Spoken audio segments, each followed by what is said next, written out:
Assalamualaikum warahmatullahi wabarakatuh. Selamat pagi siswa-siswi kelas 11 OTKP. Hari ini kita akan belajar mapel OTK kepegawaian dengan materi prinsip dan fungsi administrasi kepegawaian.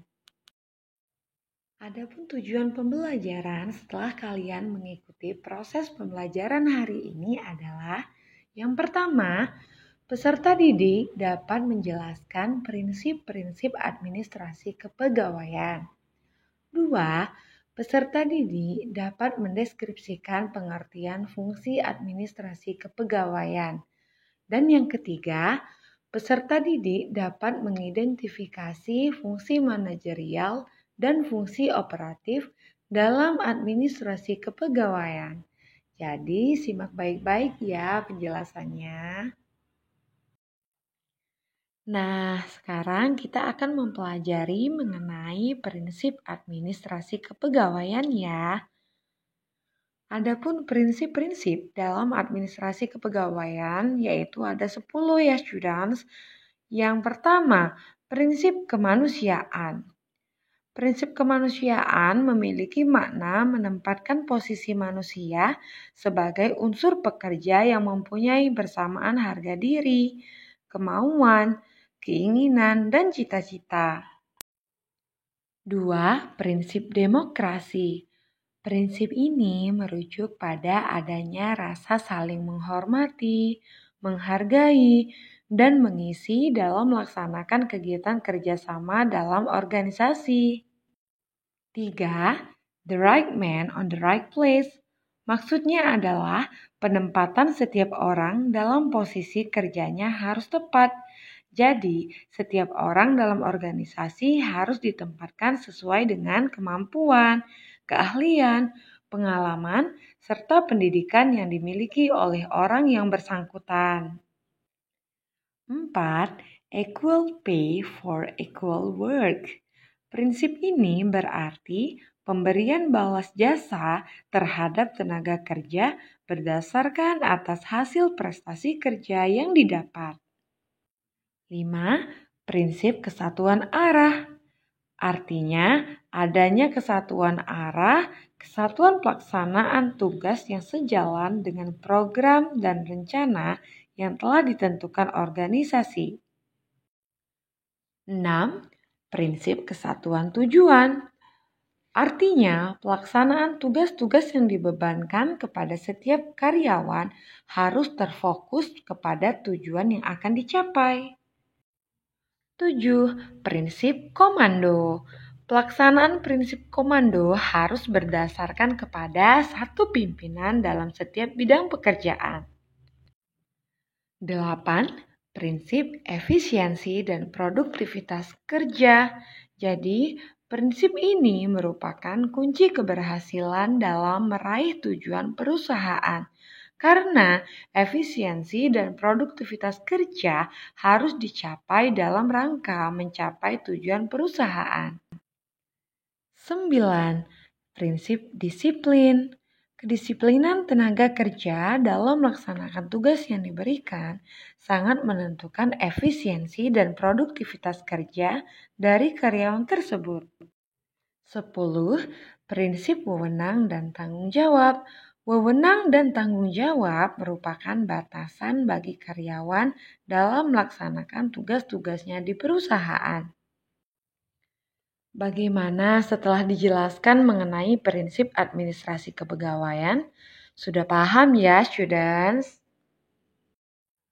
Sekarang kita akan melanjutkan mengenai fungsi administrasi kepegawaian ya. Nah, di sini ada 2 fungsi dari administrasi kepegawaian. Yang pertama adalah fungsi manajerial dan yang kedua adalah fungsi operatif, di mana kedua fungsi ini memiliki tugas-tugasnya ya. Sebelum ke tugas-tugas dari kedua fungsi administrasi kepegawaian tersebut, kita akan mengetahui dulu apa sih perbedaan fungsi manajerial dengan fungsi operatif. Sekarang kita ke fungsi manajerial dulu ya.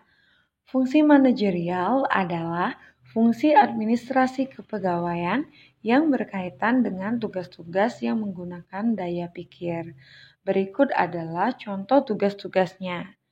Yang pertama itu perencanaan pegawai. Itu tujuannya untuk membantu pimpinan perusahaan dalam mendapatkan informasi lengkap dan bentuk nasihat terkait permasalahan pegawai. 2. Pengorganisasian pegawai.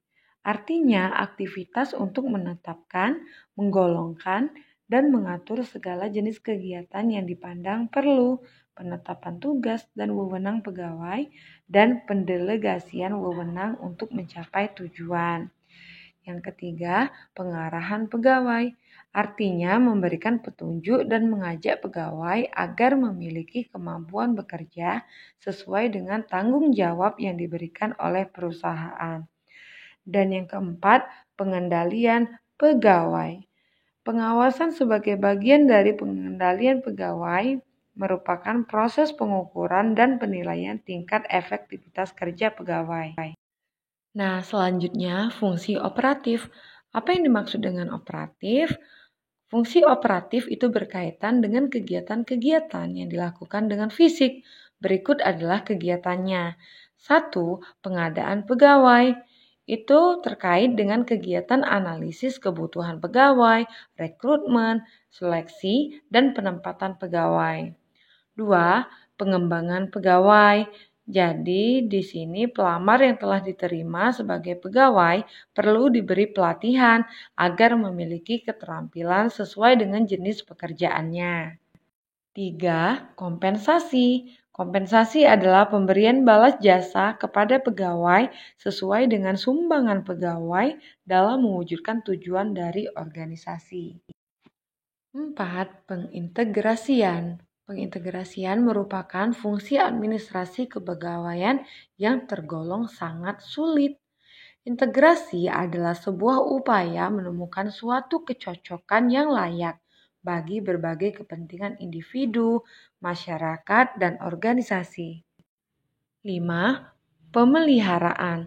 Fungsi pemeliharaan merupakan upaya untuk mempertahankan keadaan tersebut. 6. Pemberhentian atau pensiun. Pemberhentian atau pensiun adalah proses pengakhiran hubungan kerja dan pengembalian individu kepada masyarakat, serta pemberian jaminan hari tua. Sudah paham semuanya kan?